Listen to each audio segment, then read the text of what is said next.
Stutter or stridor.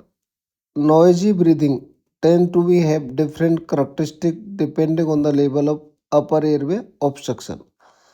Stutter is defined as heavy snoring sound that is low pitched and indicate obstruction or collapse in the pharyngeal airway. Means stutter is arising from the above the larynx, from the nasopharynx, nose, and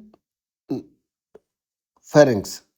So this is the origin for the stridor, and it is heavy snoring sound that arises from the mainly nasopharynx or pharynx, and that sound is low pitched sound. While stridor is a high pitched noise that can be mistaken for wheeze, and stridor arises from compromise of the airway at the level of the larynx and below the larynx. That is because of turbulent airflow. Stridor can be inspiratory, expiratory, or biphasic. Careful clinical assessment of timing of stridor help to indicate the level of obstruction. So, in inspiratory stridor, that is arising from the level of above the glottic. Glottis means above the glottic level. If this arises biphasic stridor means inspiratory or expiratory arising from the level of the trachea, while expiratory stridor is arising from the lower trachea or from the bronchus. That is expiratory stridor. The differences between stridor and stridor: pitch low pitched and stridor having high pitched. Sound snoring sound in stridor while guzzling sound or harsh sound in the stridor. Site of origin pharynx and stridor having larynx and trachea. Inspiratory stridor is seen only, and while stridor is having inspiratory, expiratory and biphasic type.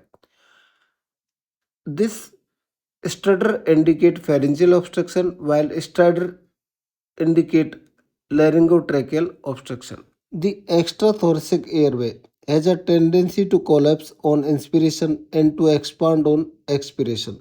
A reduction in the airway diameter at this level is therefore more apparent on inspiration. This is case with pharyngeal narrowing or compromise of the supraglottis and glottis by any pedunculated lesion being sucked into the airway on inspiration and blown clearly on expiration.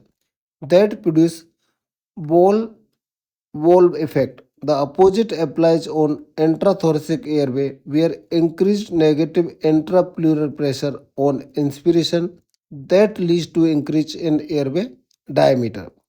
During aspiration, there is increased intrinsic pressure on airway that exacerbates any narrowing.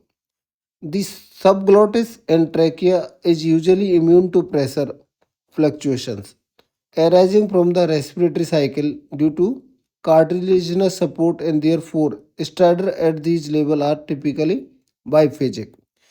Increased work of breathing is also indicated by supraesternal, intercostal or subcostal recession as well as nasal flaring.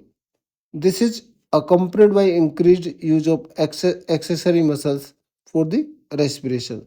So, more clinical significant is any obstruction below the larynx